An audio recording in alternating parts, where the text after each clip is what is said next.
Hello and welcome to the first episode of DormSports. I'm your host Adam Vivang, alongside me Andrew McGowan, and our topic for today is performance-enhancing drugs. We've got a ton to talk about, so let's get right into it. We're going to discuss the reasons why people choose to use performance-enhancing drugs, and we're going to discuss also what can be done about it, how we can curb the abuse, how professional organizations can stop it. And so what's the main problem here, Adam? I think the reason stems from three things. When I look at an athlete using performance-enhancing drugs, I see three causes for this, and I think that some of them really are clear, some of them may not be clear. I think, the clearest one is the athlete themselves. This desire that an athlete has to be the best at what they do, to, perform better than everyone else. I think that that's the clearest for most people watching. So, you got the athlete, he wants to do better. If that athlete thinks that they need, this competitive desire could steer them the wrong way. They may think they need to use performance-enhancing drugs in order to, better their performance. And, the second clear part is the business side. Why does this athlete think he needs to do better? Well, he not only wants to do better for himself, but we have to remember that sports is a business, and just like any business, the goal is to make money. So certain athletes may choose that, in order to make more money, they have to get better because that's what pays. That's what sells. So there's the business side of that, and then, in my opinion, a little bit harder to see, but I think the biggest part, maybe the root of the problem, is the fan. I think that the fan has built up in their mind what they want their athletes to be, what they want their athletes to perform, like at the level they want them to perform at. And, they want their teams to win. I mean, we love our teams. We are fans. We love seeing our teams win. And we want our teams to win at the highest level, win championships. And I think the fan has a huge impact because the fan is what buys the tickets. So when you look at that business model, the fan's the consumer. And the business wants to sell to the consumer. So the fan wants to see this production, and the players who produce more are these ones on performance-enhancing drugs. Now, I'm not saying there's not players who are producing who aren't using. There's plenty of players who aren't cheating, who play very well and who are great players, but I think the fan influences some of these players to use.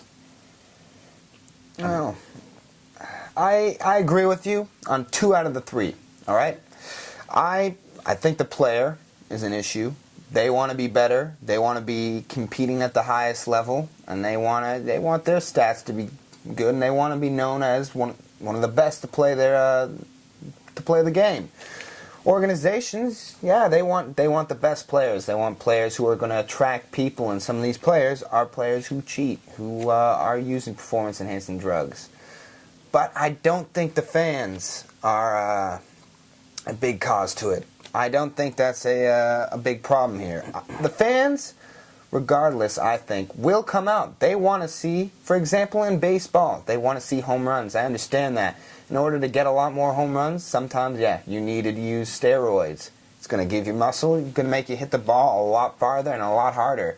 And fans, then makes the stadium erupt. And people love seeing that. But I think they're going to come regardless, because now, in today's game, you'll see players are becoming more athletic. There's different parts of the game that's evolving that's also making people interested, like defense. Great defense and spectacular plays. That'll really bring people there. Speed, seeing guys run around base paths 1,000,000 miles an hour. That'll bring people, great pitchers, guys who can throw real hard. I mean, I think in baseball, at least, home runs are not becoming as relevant, and you know what? And that might be because it's becoming a cleaner sport, and I understand that. But I think the biggest problem, actually, is the player themselves, because they want to be the best. And you know what? They want to be the best, not only some of them, in some cases, want to be the best in the biggest and brightest stage. And you know what? The only way to get to there, you need to take some steroids. You need to shoot up, get stronger. You want to play in a huge, big market, make big bucks, and have tons of fans coming to you. Yes, players like that, but I don't think they feel the pressure from the fans to take steroids. I think they want to take steroids so they can be adored by all these people because they want to be at the maximum level. They want to be the one who's always being talked about, and they want to be in the brightest spotlight, playing on TV or ESPN or whatnot every single day, and have always media covering it. And you know, I get that. I mean, they like the fans, but I don't think they pressure them into taking steroids. I think it's their choice and their choice alone. Well, I wouldn't say the fans are specifically pressuring the athletes. And I hear what you say, yeah. We do see more athletic people, but I disagree that the game's evolving away from the home run, because I see a lot of teams relying on the home run. I think 2012 Yankees, I believe 2012, a lot of the reason they made the playoffs that year was because of the home run. Now, they were plagued by injuries in 2013, didn't make the playoffs, but you still see that necessity for home runs. I think that, you know, yes, the fans want to see their teams compete, but a lot of players who want to compete use steroids. I think that fans still go to games, yes. Sometimes, you know, I've been to Cubs games where there's actually no fans there, like barely any fans, and that's where I see the fan having a huge impact, because the fan is buying the tickets, and nobody can dispute the excitement we got from 1998, the home run race between Sammy Sosa and Mark McGwire. You can't dispute that excitement. They're both competing to break that record. And now it comes out later that, yes, they were both using steroids. So I think that the fan really fuels that. You know, they want to see, you can't deny the excitement there. The excitement's there, and the fan is fueling that. So, you know, and Barry Bonds as well. Now, Barry Bonds, and this will lead into our second part, when he's trying to break the home run record, the overall record, you know, when he broke that, 756 home runs, that's unheard of. I mean, but now that we, you know, saw Sammy Sosa and Mark McGwire, it comes out that they use steroids. There's so much speculation around Bonds, and we don't know, you know, maybe he's never tested positive. But if you look at pictures of Bonds when he was a younger player, he's a lot skinnier, a lot, you know, more athletic than he was. He used to be a great base stealer, and now he's hitting bombs. So I think that now that we look at Barry Bonds and how, you know, he may never get in the Baseball Hall of Fame despite not ever testing positive, you know, it goes into the player's legacy. I mean, you know, and, you know, in our next section, you know, we'll take a little break, but we'll talk about the legacies. So I think that the fan, you know, overall, the fan, you know, they want to see the home run. They want to see, you know, these players play. So I hear your athlete, but I still think the fan is helping that athlete. I mean, one thing to say about the fan, though, they want to see the sport be done cleanly. They want to see these athletes be clean, and you can see by how the ratings in baseball, actually, after all this information came out about these great players who had all these records and hit a ton of home runs, that they tested positive for steroids, how ratings actually dropped, and attendance to the average attendance to Major League Baseball games did drop. I understand that, but I think it's more of an aspect that the fans want to see a clean game. They don't want to see a bunch of people who are cheating. And I completely agree. And as a fan, like, we love the competition, we love that excitement, and we're the first one to support that.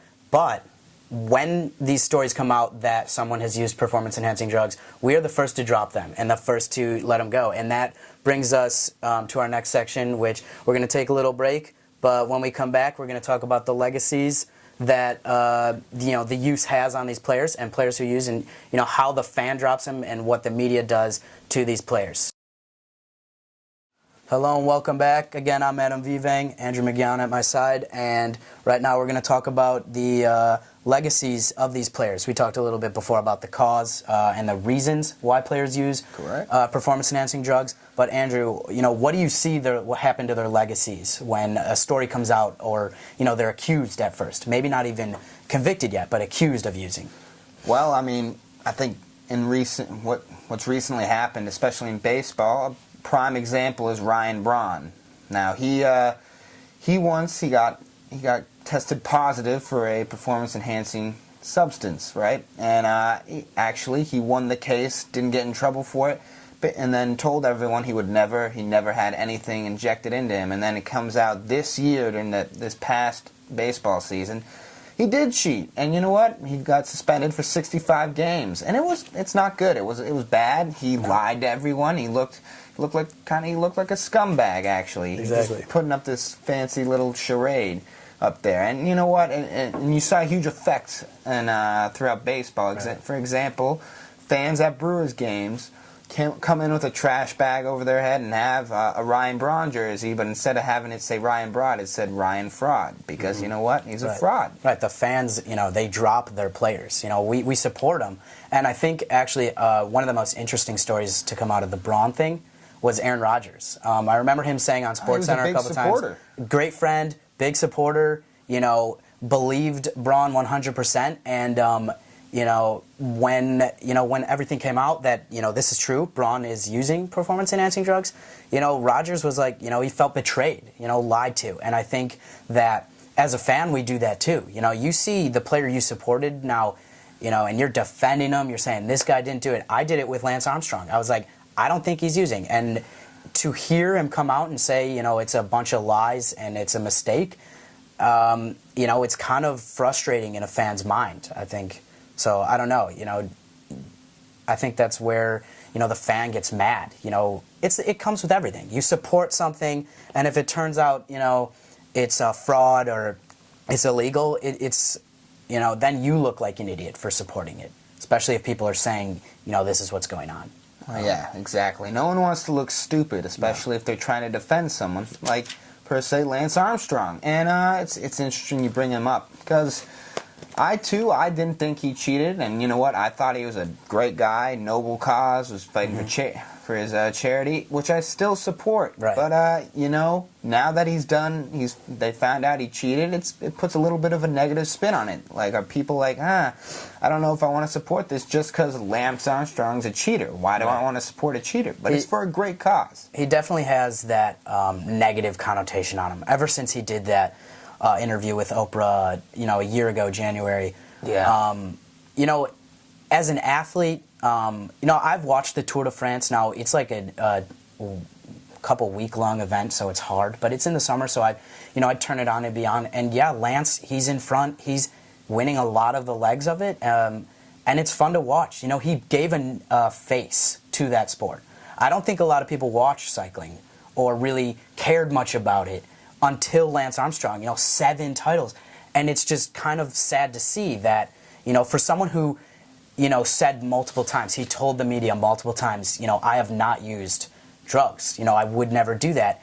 To see him come out like this, it does hurt his legacy as an athlete, I think. And this is where you get a fine line.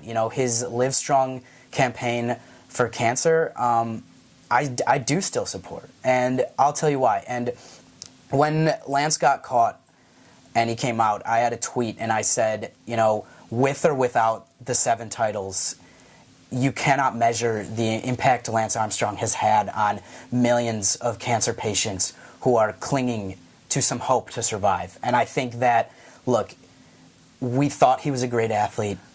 We supported him as an athlete.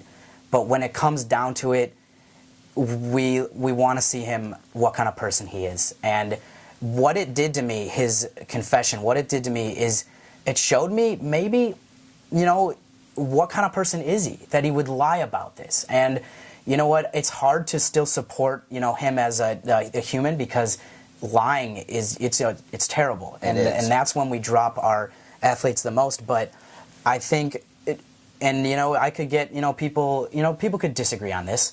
But again, he lied to us about what he did with his sport. I still hope and I still want to believe, I still have faith that what he has said surrounding his cancer, surrounding his campaign, and surrounding all of that, I still hope that is true. I hope he has not lied to us for the type of person he is fighting for that, because I think when I look at him as a person, I'm going to say, you know what, I can't believe he did that, lied about using drugs during his career as an athlete, but the people he touched with, beating cancer and giving people hope, Livestrong. I mean, everybody had Livestrong bracelets. When I was in 4th grade, I certainly did. Yeah, when I was in 4th grade, people got yelled at for trying to sell the bracelets because people bought them so fast online that people at school are trying to sell bracelets for more than they cost, and it's like people were buying them. That's the hope there. Livestrong, it does go into his career as an athlete, but Livestrong goes into his career as a figure, who supports the funding for research for cancer and trying to beat cancer. And, if we forget the one side of him as an athlete who cheated and we look at him as a person, I do support that. And, there's going to be people who don't. But I think, I really like, I like to know, and in my mind, I'm still going to believe that he was true to us when he was helping people who were suffering through the same type of thing he was going through. I still want to believe that. So I actually agree with you there. I do. I want to believe. You know what?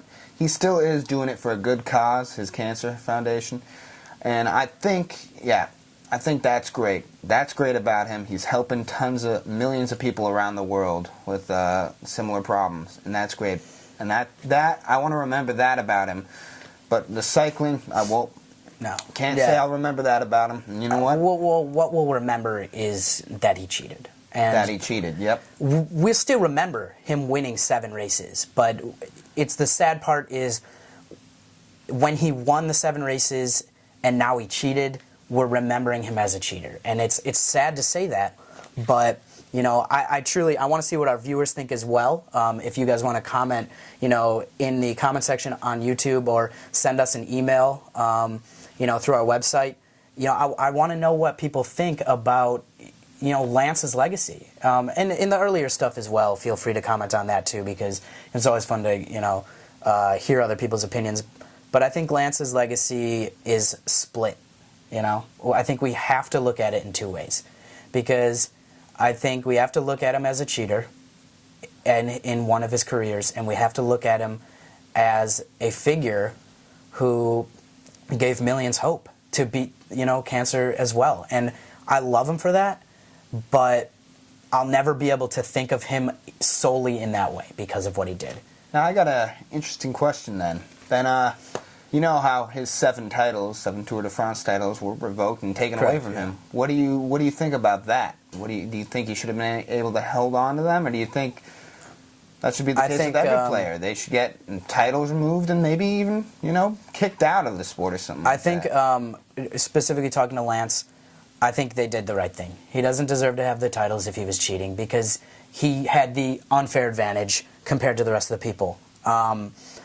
As for the rest of the things, we're going to take a quick break, but after that we will debate, what needs to be done about performance-enhancing drugs, the abuse of it in any sport, not only Lance, not only baseball, but if players are caught in any other sport, basketball, what they should be done. Anything, tennis, yeah. So when we come back, we will debate that. Welcome back. We've talked a little bit about performance-enhancing drugs and the reason why athletes choose to use them. Then we talked about the legacies that these drugs have on the athletes. And now we're going to talk a little bit about what we believe needs to be done to hopefully stop the abuse as a whole, but also to curb the use. So, Andrew, what do you think? We see various associations. We see associations put in various consequences when they find out these athletes are abusing. But what do you think? Is it enough, or should there more be done? I think for certain sports, for baseball, they got first, it's a 50-game ban if you get caught cheating. Second time's a 100-game ban. And you know what?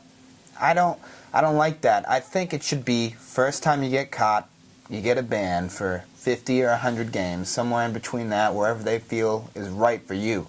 You get caught the second time, you're out. I don't think you should be able to compete again if you get caught a second time cheating, because you should have learned your lesson the first time. You should have stopped while you could. Mm-hmm. So you could at least play the rest of your days trying to play fairly with everyone else. And I think that should be, all sports should be like that. You get caught once, you serve a ban, and you come back in, and then you should just play clean. You get caught again, you should be thrown out. And I think that'd be a great, for a lot of different sports to take up, because I feel like you would definitely start to see a little bit less doping going around. Exactly. Because I don't think these players would be they'd get a little nervous, definitely, because it'd be like, all right, this isn't completely safe, and if you get caught your first time, you're going to be under surveillance. You're going to be under the microscope of the league or the whatever organization you play for, and it'd be tough to get, and it'd be tough to try to cheat again. It's tough. I agree. I think obviously what we're doing right now is somewhat successful. We have to acknowledge the associations for putting in certain testing techniques. And we know it's successful because we're finding players who are abusing drugs. Recent ones too. As we talked about earlier, Ryan Braun. We also know A-Rod. He has been caught and been dealt a suspension. Now he's fighting it, and I don't know exactly if they've proved anything yet, but it seems pretty clear that some sort of abuse was there, and hopefully he'll get the right consequence. In my opinion, is enough being done? No. I think when we look at the goal, that's when we have to decide what should be done. We have to look at the goal first. And the goal of these organizations, the MLB and any other, big name association, part of a sport, the goal of it is to clean the sport completely. Now, not the easiest thing to do. I'm not saying that, it's ever going to be completely clean, 100%. It's hard because there are various methods of doping that players have found that, they're able to miss a drug test, that it won't show up. So honestly, what I think needs to be done is, sort of like a death penalty. I think when an athlete is caught using drugs or suspected, first you suspect them of using it, so they should be removed from the league until they are found guilty or innocent. And if they're found guilty, I think, they're done. I say they're no longer allowed to play in the league. They cannot compete anymore, and they should have all of their any sort of accomplishments in their career, notable accomplishments, or things they've done in their career, awards they've been given, should be stripped from them. I think that's the only way to, send a message to all the players saying, if you get caught, you don't get another chance. There is no, these guys are professionals, These guys are getting paid millions and millions of dollars to do the right thing, to win games. We should not allow them to be cheating like this. It's not fair. It's not fair to the players who don't cheat. It's not fair to the fans. It's not fair to the organizations who may now have to pay, more money. But now, if you convict them, then, you can drop their salary, obviously. But I think you need to be kicked out. I think that's the only way to send it to the players, because then we've got the players who want to play fair, will play fair, and the players who get caught will be gone. I think that'll do a pretty good job of cleaning up the sports. Now, look, I agree. I agree with some of what you just said, but I don't think it should be a death penalty first time around. I think, look, the warning is a big-time suspension. I think that should be a good warning enough. And I agree. I think, because at the end of the day, you want to also help these people. Right. And you know what? They're going to get bashed by the media. That's a given. Yeah, but sorta. And you know what? And they're gonna lose a lot of fans, but they can try to redeem themselves. Right. But why should we care so much about helping them? Like I said before, these guys are professionals. These athletes are professionals. They're making millions of dollars. They're putting on the face. When they sign a contract, they are agreeing that they will not cheat. They will play fair. Okay, why should we go help them? Look, I love giving people second chances. I think that's fair, but when it comes to this, when we look at the ultimate goal of trying to clean up the sport completely, or pretty well, getting the number of use way down, the percentage, which I'm not here to give a percentage of who I think is using in each sport, because it's not fair to certain athletes to assume that, but I don't know. I feel like, look, do they deserve a second chance? They've signed a contract. They've signed saying, and they've, in certain cases come out and said, I am not using. They swear on their lives they are not using PEDs, and some of them are caught. And why do they deserve a second chance to do this when, who cares if the media rips them apart? Who cares if the fan drops them? And it may sound harsh, but they have led the media and the fan to trust them. I think when you've told someone to trust them and you've gained someone's trust, you don't deserve to get it back if you lose that, and if you lose that in a certain way. So I don't know. I don't think why give them a second chance? I think one, you know what? Even when you get caught cheating the first time, you'll never make it into the Hall of Fame of whatever sport you're playing. That's probably a given because you'll be associated with being caught most of the time. And you know what? Teams will also look at you, be like, can we even trust this guy? Does he have the skill? I think that in itself, these players are going to have enough trouble as it is trying to continue to play in the league. I think it's all right to one time is okay. It gives a loud and clear message. You have only one chance. I mean, if you get caught, you're getting suspended. You're getting slammed with a big fine probably, and you're not going to get any pay for these games. You get caught the second time, we're not going to be so nice to you anymore. We're going to kick you out. You're never going to have another shot. And you know what? You could be bumming around, and who knows? And I like that idea, and I think that may be the next step, because I do not think that we're ready to go straight to a death penalty, as I put it, where you're done. Definitely. I don't think, and as much as I think that's necessary, I don't think that evolution can happen that fast. I think the thing I like about yours, I like your idea, but I also have something to say against it. I think I agree. There is going to be speculation when these players come back by teams. But if we look at Ryan Braun, and when he comes back, will he use steroids again? I would say probably not. And I would hope not, because I think that when a player goes through this, they should realize that you did something wrong. You screwed up. You can't do this.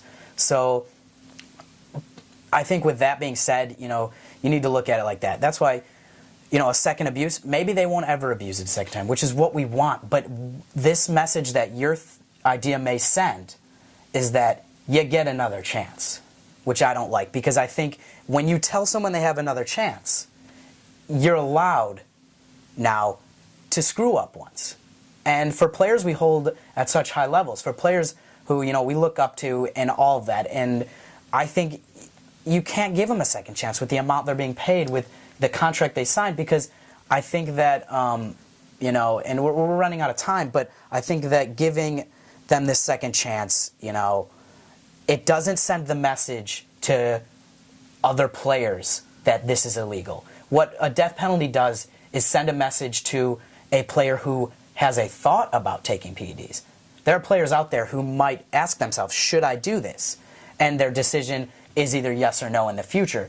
What the death penalty does is say, if I do this, and if I get caught, which you will get caught, okay? I think it's fair to assume that with new testing techniques, you will get caught at some point. You will never play again. It makes you choose, do you want to play fair, or do you want to ruin your career? I think that's what it does. And, any last thoughts on that as we run out of time? One thing is, I don't think it's the second chance thing. I don't think that's what players are thinking. I think they're thinking, all right, you know what, this is serious. We're not going to do this. They're really not kidding around. And you know what, I think all these different organizations in different leagues are starting to test at such a younger age to make sure they don't have these guys coming up, just buff or massive out of their minds and being like, gee, how did that happen? Then start testing at the professional level. Yeah, and I hope that's the case. I really do. I hope that we can just go to that and that it'll stop. I personally don't think that will help it, but it would be great if that did, and I think that's the next step we need to take. And as we say goodbye here, thank you all for tuning in and watching us this week. We'll be back next week with an article and a show on football safety, I believe. So that'll be a fun one. We look forward to it. And as always, give us a follow on Twitter and give us a like on Facebook, and check out our website for the articles we post and the videos as well. And, feel free to comment in the YouTube comment section right below the video. And then feel free to shoot us an email, which can be found on our website, DormSportsBoston.com. As always, thank you. I'm Adam Vivang. I'm Andrew McEwen. Hope y'all have a wonderful day. Thank you. And tune in next week.